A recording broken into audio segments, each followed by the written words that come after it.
Si Fernando Poe Jr., na mas kilala bilang FPJ, ay isa sa pinakadakilang alamat sa kasaysayan ng pelikulang Pilipino. Tinagurian siyang The King dahil sa kanyang hindi matatawarang impluwensya sa aksyon at drama sa industriya ng pelikula sa Pilipinas.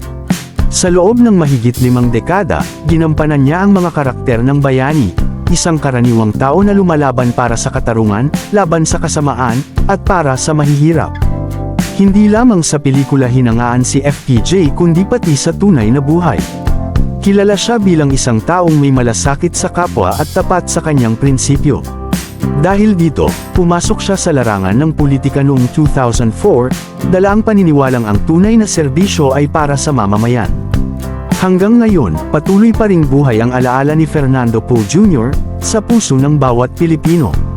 Ang kanyang mga pelikula at mga aral ng kabayanihan ay nagsisilbing inspirasyon sa mga bagong henerasyon, patunay na ang isang tunay na bayani ay hindi kailanman nalilimutan.